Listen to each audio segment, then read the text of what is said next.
레위기서 22장 31절로 33절 말씀. 너희는 내 계명을 지키며 행하라. 나는 여호와이니라. 너희는 내 성호를 속되게 하지 말라. 나는 이스라엘 자손 중에서 거룩하게 함을 받을 것이니라. 나는 너희를 거룩하게 하는 여호와요 너희의 하나님이 되려고 너희를 애굽 땅에서 인도하여 낸 자니 나는 여호와이니라. 나는 여호와라 라는 말씀의 제목을 가집니다. 흠정역, 즉 킹 제임스 버전에 나오는 그 하나님에 대한 그 이름, 그 여호와라는 이름이 제호바로 나오죠. 제호바. 그 이외에 대다수의 영어 성경은 다 제호바 내지 야훼 내지 여호와라는 이름을 빼고 Lord, 주라는 단어로 바꾸었습니다. 이해는 충분히 되는데 좀 아쉬운 면이 있어요. 그러나 다행히도 우리 한국 그 성경에는 여호와라고 하는 그 단어를 고수하고 있습니다. 좋다고 여깁니다. 물론 높고 높으신 하나님, 그분을 지극히 경외하기 때문에 감히 하나님의 이름을, 즉 여호와를 부를 수 없다는 자세는 충분히 존중합니다. 오죽하면은 중세 시대 때 성경을 필사하는 수도승들이 필사하다가 여호와라고 하는 그 단어 네 가지 그 알파벳은 아니지만은 네 가지 그 단어로 연결되어 있거든요. 그것을 쓸 적에는 다시 손을 씻고 와서 또 이 자세를 바로 하고 그리고 여호와라고 하는 이름을 썼다고 하니까 얼마나 그 이름이 참 어렵고 두려운 이름이었겠습니까? 그렇지만은 성경에 보면요, 내 이름을 부르라, 내게 부르짖으라 라고 말씀하시기 때문에 간절한 마음과 두려움 내지 경외 그리고 존중의 마음으로 주의 이름 여호와를 부르는 것은 참 좋다 싶습니다. 성경의 첫 5권, 창세기, 출애굽기, 레위기, 민수기, 신명기, 이 5권의 책을 묶어가지고 뭐라 그럽니까? 모세오경이라고 그러죠. 왜 그러죠? 모세가 썼기 때문에 모세오경이라고 합니다. 여호와라고 하는 그 이름은 창세기 2장부터 나와요. 그런데 여호와라고 하는 그 이름이 모세 때에 이르러서야 알게 되었습니다. 즉 하나님께서는 그동안 말씀하지 않다가 모세에게 비로소 내 이름은 여호와라 라고 말씀하셨어요. 그러니까 수천 년이 지나도록 여호와 이름을 사실은 인류 세대가 몰랐다는 겁니다. 이렇게 출애굽기는 말합니다. 하나님이 모세에게 말씀하여 이르시되 나는 여호와이니라. 내가 아브라함과 이삭과 야곱에게 전능의 하나님으로 나타났으나 이거 안 올려주세요. Thank you very much. 나의 이름을 여호와로는 그들에게 알리지 아니하였고. 여러분 읽어보십시오. 모세에 이를 때까지 전능의 하나님으로 나타났지만은 그 이름을 알려주지는 않았습니다.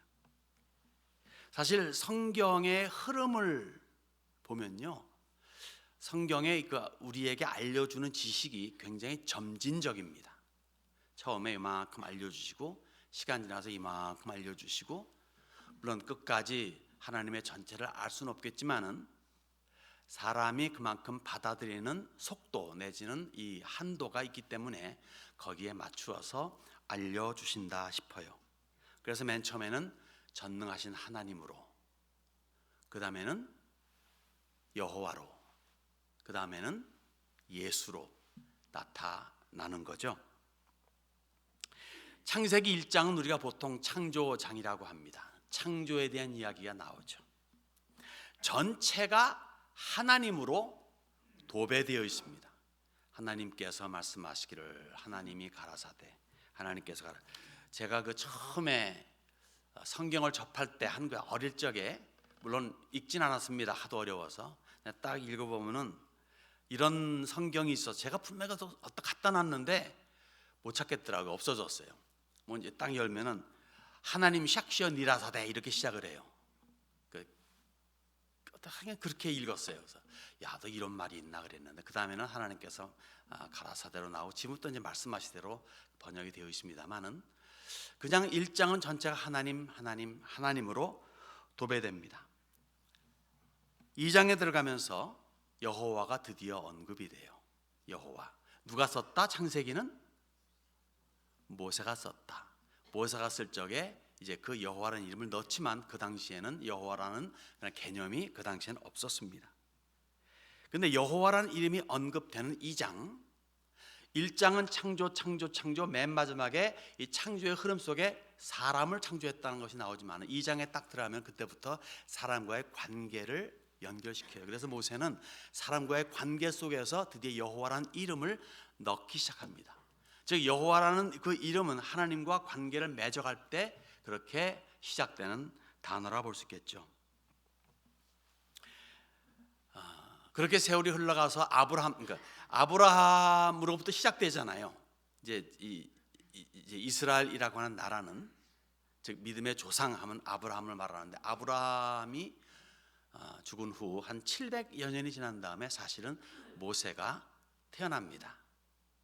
그러니까 창조를 하고 한 1600년 내지 성경적인 그 숫자만 계산하면 1600년 정도 지난 다음에 노아의 홍수가 있게 되고 한 200~300년 지난 다음에 그때 이제 모세가 아브라함이 태어나고 그리고 한 700년 지나 가지고 이제 모세가 태어납니다. 그때에 이르러서야 여호와라고 하는 이름을 알려 주신 것은 아브라함은 한 펄슨이에요. 한 사람입니다. 이삭도 마찬가지고 야곱도 마찬가지고. 그런데 수백 년이 지나 가지고 이제 모세가 나타날 때쯤 되니까 한 민족을 이루었다는 거예요. 그래서 본격적으로 많은 민족 중에서 이스라엘을 자기 백성으로 삼는다는 특별한 언약 관계를 맺으시고자 그 이름을 드디어 모세에게 알려 주셨다는 거죠. 그래서 같은 맥락에서 보게 되면은 복음이라고 하는 새 포도주를 교회라고 하는 새 푸대에 담고자 할 때 언급되는 새로운 이름이 예수라는 겁니다.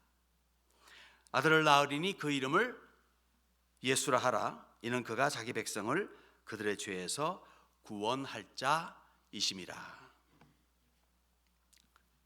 마태복음 처음부터 신약성경 들어오면서 그냥 예수라고 하는 이름이 땅 하고 던져집니다. 사실 구약에서는 희미했던 여호와 하나님이세요. 그런데 이것이 신약으로 들어와 예수 그리스도로 이름이 바뀌면서 아주 맑아졌습니다. 명확하게 하면서 하나님이라고 하는 존재를 깨닫게 되었다는 겁니다. 그렇지만 사람의 머리가 3차원의 세계를 넘어가지 못하지 않습니까? 아무리 발버둥 쳐도 4차원, 5차원은 상상할 수가 없습니다. 하나님은 그 너머에 계시기 때문에 하나님께서 우리에게 3차원적인 개념으로서는 도저히 이해할 수 없는 것이 하나님이니까 하나님께서는 드디어 성령 하나님이라는 분을 보내주셔서 우리로 하여금 삼위일체 하나님을 알게 해주십니다. 이해는 못하지만 믿음으로 알게 해주십니다. 내가 아는 것이 아니라 내가 분석해서 깨닫는 것이 아니라 성령께서 조명해 주심으로 말미암아 아하 하면서 믿게 되는 거죠. 그래서 하나님의 존재, 즉 셋인데 하나다, 하나인데 셋이다, 이것을 설명할 방법은, 이해시킬 방법은 없어요. 그러나 여러분들은 믿지 않습니까? 성령께서 믿게 해주시기 때문에 그런 겁니다. 구원도 마찬가지예요. 여러분 구원 받으려고 발버둥 치고 애써봐야 되지 않습니다. 그런데 구원이 이루어집니다. 예수를 믿음으로, 즉 성령께서 믿게 해주심으로 말미암아 예수를 믿게 되고, 그리고 천국에 대한 확신, 아무도 갔다 와서 우리에게 증명해 주지도 아니하고 그냥 성경에 써 있으니까 이제 믿을 뿐이라는 이 기가 막힌 아주 프리미티브한 이것이 그냥 받아들여지고 100% 믿게 되는 것은 성령님의 역사이시죠. 그렇게 하나님께서는 이 마지막 때에 사실 예수님께서 태어나실 때가 인류 역사 마지막 때라고 말합니다. 그 마지막에 좀 2000년이 지나갔지만 어쨌든 마지막입니다. 이때에 알려주신 거예요. 나 여호와는, 나 예수는 하면서. 오늘 본문의 말씀은요, 하나님께서 시내산에서 이스라엘과 언약을 맺은 후에 반복적으로 반복에 반복을 더해서 당신이 누구이심을, 그러기 때문에 어떻게 살아가야 함을 강조하고 강조하시는 여러 부분 중에 지극히 작은 한 부분입니다. 자, 이러한 이야기, 오늘 읽은 이야기, 나는 여호와다, 난 너희 하나님이다 등 이렇게 말씀하시는 것이 한두 군데 있는 게 아니에요. 여러분 구약성경 읽어보면요, 수도 없이 많이 발견합니다. 특히 선지서 보게 되면요, 정말 말할 수 없이 많아요. 생각해 보세요. 천지를 창조하신 전능의 하나님께서 뭐가 부족해가지고 이렇게 구걸하다시피 보일 정도로 이스라엘에게 언약을 상기시키며 사랑을 표현하시고 또 요구하십니까? 뭐가 부족하다고? 그렇게 아브라함으로부터 시작된 이스라엘을 향한 2000년이 넘는 전폭적인 사랑을 끝내 거부하기에 몇 년? 2000년입니다. 여러분은 참는 게 하루가 갑니까? 열람은 그냥 그날 그냥 폭발해 버릴 때가 많잖아요. 2000년을 넘게 참으셨죠. 그러다 어떻게 합니까? 최후의 카드를 던져줍니다. 곧 성자 하나님 예수 그리스도를 이 땅에 오시게 합니다. 혹여나 내 아들의 말은 들을까? 그런데 성자마저 거부함으로 말미암아 끝내는 잘리고 맙니다. 잘렸어요. 누가? 이스라엘이. 로마서 이렇게 말합니다. 내가 원 돌 감람나무에서 찍힘을 받고 본성을 거슬러 좋은 감람나무에 접붙임을 받았으니 원 가지인 이 사람들이야 얼마나 더 자기 감람나무에 접붙임을 받으랴. 참 감람나무 가지가 잘렸습니다. 이스라엘입니다. 거기에 돌 감람나무에 가지가 잘려가지고 참 감람나무에 이 간장 공장장인지 딱 접붙임 받았어요. 그래서 돌 감람나무 가지가 참 감람나무에 연결되어 가지고 좋은 열매를 맺게 되었습니다. 이것이 곧 이스라엘은 잘리고 이방인인 돌감람나무 가지인 이방인인 교회가 연결된 겁니다.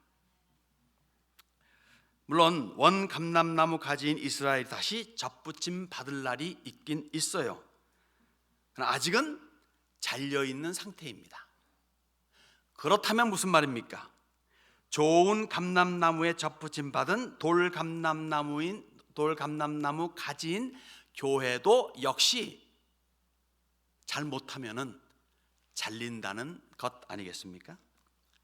그래서 로마서는 계속해서 말합니다. 하나님이 원 가지들도 아끼지 아니하였은즉 너도 아끼지 아니하시리라. 하나님의 사랑의 사랑, 어떤 일이 있어도 사랑하시는 그 이스라엘을 잘라버릴 정도라면은 교회도 손쉽게 자를 수 있다는 거죠. 그런데 그렇게 2000년이 오늘까지 지내옵니다. 교회랑 이스라엘이랑 역사를 비교해보면 별 차이가 없는 것 같은데 2000년이 지나왔습니다. 근데 사실 이 시대적으로 이렇게 보게 되면요, 노아의 홍수가 비록 이제 성경적인 그 계산하에서 한 1600년 지나갔다고 하면은 빠진 거 빼고 하면 한 2000년 잡고, 그로부터 2000년 후에 이제 예수님께서 오시고 그다음에 2000년 지금이니까 이제 때가 이르렀다 하는 그렇게 계산이 어느 정도 나오긴 나오지만은 오시는 날은 아무도 모르죠. 다만 때가 가까웠음을 우리는 기억해야 됩니다. 그래서 안 잘리려면, 교회로서 잘리지 않으려면 어떻게 해야 됩니까? 그래서 성경은 또 계속해서 말합니다. 너희가 만일 하나님의 인자하심에 머물러 있으면 그 인자가 너희에게 있으리라. 그렇지 않으면 너도 찍히는 바 되리라. 인자하심, kindness 아니면 mercy, 그 인자하심, loving kindness에 머물러 있어야 된다고 말하는. 그러면 어떻게 하면 우리 하나님의 예수님의 인자하심에 머물러 있을 수가 있을까요? 오늘 본문은 우리에게 두 가지를 보여줍니다. 하나는 말씀 따라 사는 거예요.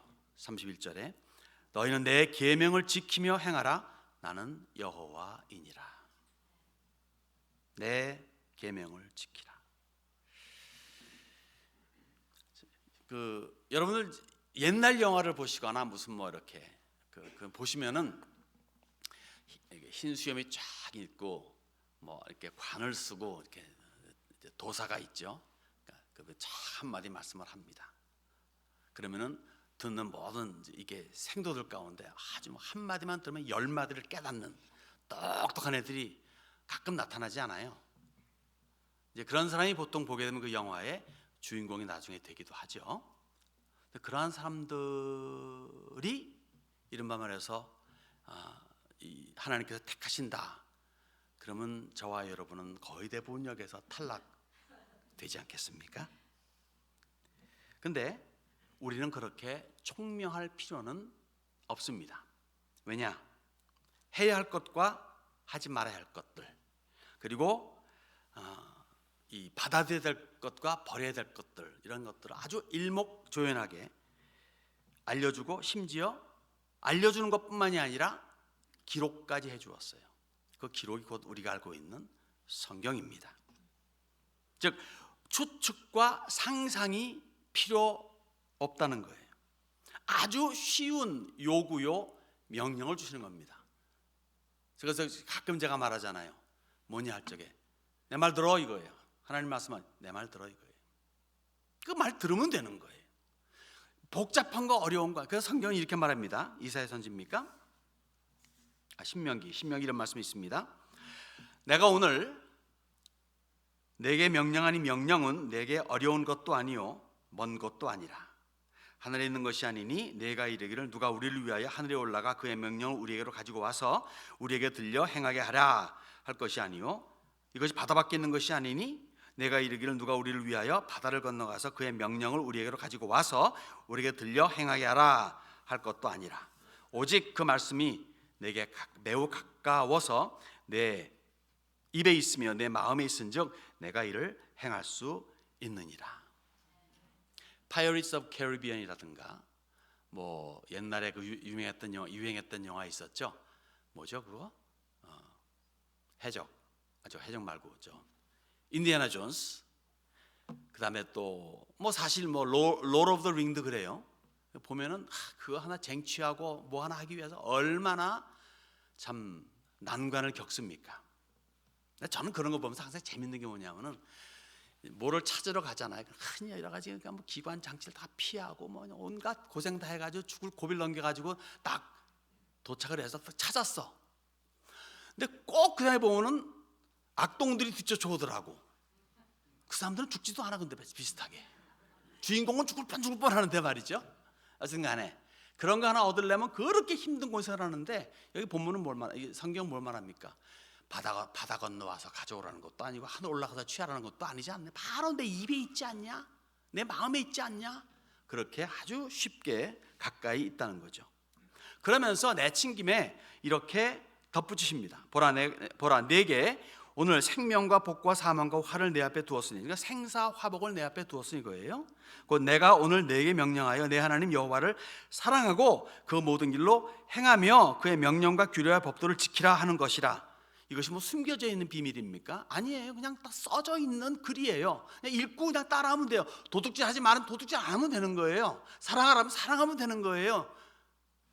간단합니다. 다 써 있어요. 삼적 동사도 알고 고개를 끄덕일 정도로 쉬운 단어들로 되어 있습니다. 근데 그렇게 지키면 어떻게 됩니까? 그리하면 내가 생존하여 번성할 것이요 또 내 하나님 여호와께서 내가 가서 차지한 땅에서 내게 복을 주실 것임이니라. 그러나 내가 만일 마음을 돌이켜 듣지 아니하면 반드시 망할 것이라. 이스라엘의 흥망성쇠를 우리는 지난 2000년 동안 역사를 통해서 알고 있습니다. 또 성경을 통해서 그 이전에 예수님 탄생하시기 이전에도 우리 역사를 알고 있습니다. 그대로 말씀대로 이루어지지 않았습니까? 그러면 성경에서 또 역사에서 보여준 이스라엘, 즉 말씀 따라 살지 않아서 망한 이스라엘을 그대로 답습한다면 그 사람은, 그 나라는, 그 사회는 멍청합니까? 아니면 총명합니까? 여러분의 총명에 답을 얻기를 바랍니다. 멍청합니다. 그러면 오늘 우리가 살아가는 우리 현 사회는 어떻습니까? 멍청한 사회입니까? 총명한 사회입니까? 멍청이들의 행진입니까? 아니면은 총명한 사람들의 행진입니까? 오늘 현대 교회, 우리가 살고 있는 우리의 교회의 현 상황은 어떻습니까? 우리만의 교회 말하는 게 아니라 그냥 교회들 어떤 현상이 벌어지고 있습니까? 여러분은 무슨 행진을 하고 있습니까? 여러분 아십시다. 하나님의 말씀, 하나님의 뜻에서 벗어난 인생 삶은 멍청한 삶입니다. 멍청한 삶의 결국은 뭔지 아세요? 망하는 겁니다. 내 뜻대로, 내 마음대로, 내 생각대로 내가 가고 싶은 대로, 내가 하고 싶은 대로 하는 것이 당장에는 어떨는지 몰라도 그 결과는 망하는 삶이에요. 우리 세미야는 말씀 따라 살아가길 애쓰는 명철한 복된 성도들이 되어서 우리 주 여호와 예수 그리스도의 그 인자 안에 거해야 될 줄로 믿습니다. 두 번째로 볼 사항은요, 하나님을 거룩히 모시라는 거예요. 하나님을 거룩히 모시는 거. 말씀 따라 살아가는 자들은 당연히 하나님을 모십니다. 거룩한 하나님을 모시죠. 32절 33절 다시 한번 읽겠습니다. 너희는 내 성호를 속되게 하지 말라. 나는 이스라엘 자손 중에서 거룩하게 함을 받을 것이니라. 나는 너희를 거룩하게 하는 여호와여 너희의 하나님이 되려고 너희를 애굽 땅에서 인도하여 낸 자니 나는 여호와이니라. 이 거룩하다 하는 이 거룩의 가장 기본적인 개념은 제가 한 4200번은 말한 것 같은데, 이거는 구별됨이에요. 구별됐다. 사실 교회라고 하는 단어도 에클레시아 아닙니까? 에클레시아, 에크란 단어와 칼레오란 단어가 합쳐진 거잖아요. 그러니까 뽑아내었다, 뽑아내서 불렀다, 이것이 교회예요. 다시 말해 교회도 달라진, 이게 구별된 단체라는 거죠. 달라야 된다는 거예요. 뽑아내었다, 그러면 뽑혀졌기 때문에 그 주변의 것과는 달라야 된다는 겁니다. 그게 거룩이라는 단어의 의미예요. 하나님은 신입니다. 사람이 아닙니다. 신들 중에 신이 아니에요. 둘도 없는 신입니다. 많은 곳에서 성경이 이렇게 반복을 합니다만 제가 한 곳을 읽겠습니다.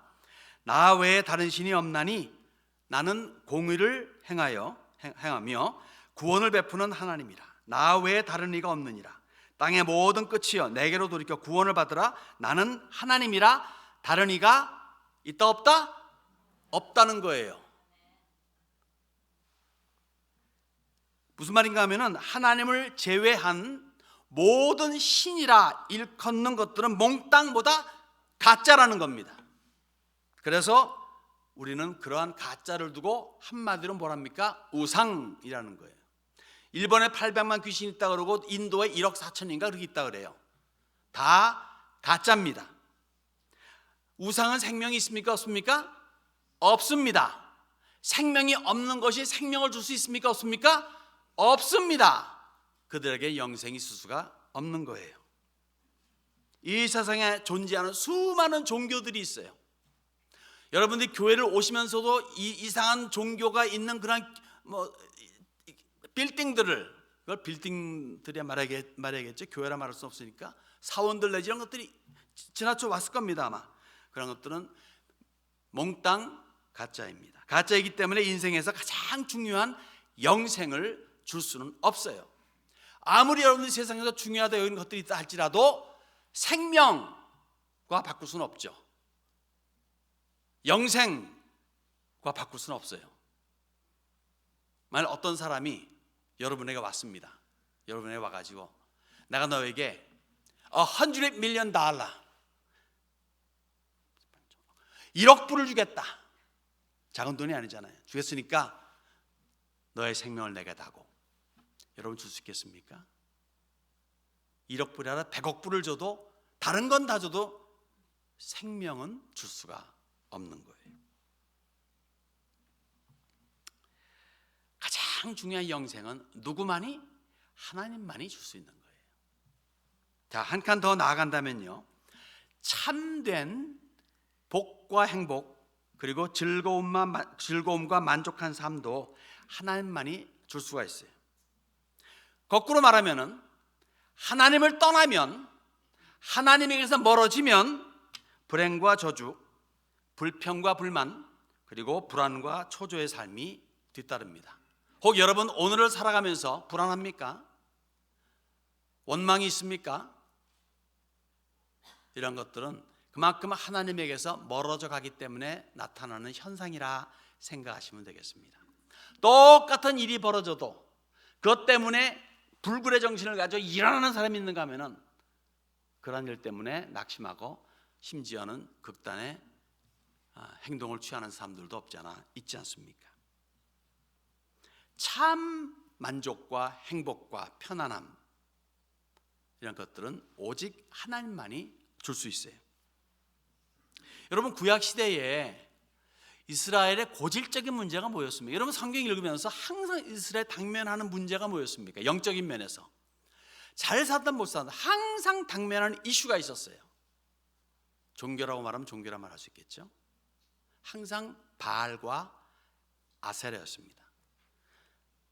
계속 싸웠어요. 참 선지자들이 나오고 하나님께서 꾸짖고 이사야, 예레미야, 그다음에 별 선지자들 와가지고 다 꾸짖은 게 결국은 바알과 아세라. 이 바알과 아세라를 오늘날로 말하게 되면 풍요의 신과 그리고 이 번창의 신 내지는 자유분방의 신입니다. 사랑의 신과 농경의 신, 풍요로운 그리고 자유분방한 그런 것들이죠. 그래서 요새 우리가 영어식으로 말하게 되면은 money, sex and power 이렇게 말할 수 있겠어요. 이 세 가지가 현재 살아가는 이 자본주의 사회에서 굉장히 중요하게 여겨지는 거 아니겠습니까? 여러분, 큰 설명이 필요 없을 정도로 돈이 주는 이득과 폐해가 있습니다. 섹스라고 하는 것이 주는 그러한 만족과 그리고 문란함이 있습니다. 권세가 주는 그러한 좋은 점과 나쁜 점 등이 있습니다. 굳이 설명할 필요가 없겠습니다. 익히 알고 있는 거니까. 그런데 이것들을 제대로 사용하면 얼마나 좋겠습니까? 돈이 얼마나 유용하고 편리합니까? 또 섹스 없이 어떻게 우리 후대들이 있을 수가 있겠습니까? 권세 때문에 사회의 질서가 잡히는 거 아니겠습니까? 그 안에서 평안하게 지낼 수 있는 거 아니겠습니까? 내 주먹하게 되면 주먹 약한 사람은 밤낮 얻어맞고 밤낮 불안과 초조에 빠지는 거 아니겠습니까? 나 권세가 있기 때문에 그 권세 아래서 평안히 지낼 수가 있는, 얼마나 좋은 게 많이 있어요. 그런데 인류 사회는 그렇게 좋게 사용해 왔습니까? 오늘까지? 그렇지 않을 때가 너무 많아요. 그래서 결국은 망했고 그 망함의 잿더미 위에서 절망하고 울다가 다시 일어나고자 애쓰는 그러한 상태가 반복되는 것이 인류 역사라 그렇게 볼 수가 있겠습니다. 그러한 연속 선상 속에서 드디어 깨달음이 있습니까? 드디어 깨달음이 왔습니까?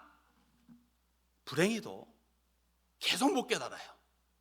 한 세대가 지나가면 또 역시 똑같은 일들이 반복이 됩니다. 왜요? 왜 그럴까요? 당장에 나에게 주는 짜릿함이 너무 강력하기 때문이죠.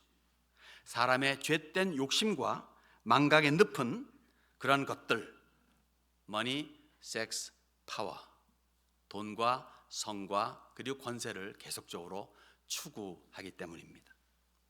그러나 우리 중생한 성도들은 달라요. 아니, 달라야만 합니다. 거룩하신, 구별되신 모든 것과 다른 삼위일체 하나님을 믿고 섬기기 때문입니다. 본문이 뭘 말합니까? 나는 이스라엘 자손 중에서 거룩하게 함을 받을 것이니라. 나는 너희를 거룩하게 하는 여호와요. 즉 내가 구별되었고 내가 다르니까 너희도 달라야 된다는 거예요. 계속 말씀하십니다. 너희의 하나님이 되려고 너희를 애굽 땅에서 인도해낸 자니 나는 여호와이니라. 난 너의 하나님이 되려고 내가 너희를 끄집어내었다는 거예요. 같은 의미에서 예수님께서 제자들에게 이렇게 말씀하십니다. 너희가 나를 택한 것이 아니요 내가 너희를 택하여 세웠나니. 할렐루야. 예수님께서 밤새도록 기도하시면서 아침에 일어나셔가지고 아침에 산에서 내려오셔가지고 제자들 12를 뽑지 않았습니까? 엄정선정한 제자들. 내가 너희를 택했다 이거예요. 너희가 날 택한 게 아니라 베드로, 요한, 야고보, 나다나엘, 빌립 등 포함해서 나를 따르라 그랬지. 그들이 주님 보고서 따른 것 아니라 이거예요. 내가 너희를 택하였다. 그러니까 내가 택한 것이 아니라 택함을 받았으니까 나를 택하신 분의 의도를 따라가지고 삶을 도모하는 것이, 즉 거룩한 삶이 성도로서 마땅하고 매우 자연적인 것이 되어야 된다는 거죠. 그렇게 살아가고 있는 우리들입니까? 그런 삶이 가장 만족하고 만족스럽고 복되고 즐거운 삶인 줄로 믿습니다. 그럴 때 우리는 주의 그 인자하심에 계속 거할 수 있는 거예요. 여러분, 사랑하는 여러분들, 주님께서 이렇게 말씀하십니다. 평안을 너희에게 끼치노니 곧 나의 평안을 너희에게 주노라. 내가 너희에게 주는 것은 세상이 주는 것과 같지 아니하니라. 너희는 마음에 근심하지도 말고 두려워하지도 말라. 단언컨대 구약의 여호와는 신약의 예수 그리스도와 동일시할 수 있습니다. 유일무이하시고 영생을 주시는 구원자로서 삼위일체 하나님의 제2위이신 성자 하나님이 곧 예수 그리스도이십니다. 이스라엘을 향한 여호와 하나님의 뜨거운 사랑과 긍휼과 인내가 오늘 주 예수 그리스도의 피로 사신 교회에 아직까지도 퍼부어지고 있습니다. 그 수혜자로서 우리 성도들이 거룩하신 여호와 하나님 곧 우리의 주 예수 그리스도를 인생의 중심으로 모시고 삶을 도모하는 복된 주의 백성들이 되어야 되지 않겠습니까? 그러한 우리 세미한 여러분 되기 위해서 오늘도 애쓰며 수고하는, 그래서 하나님의 영광을 나타내는 모두가 되야 될 줄로 믿습니다.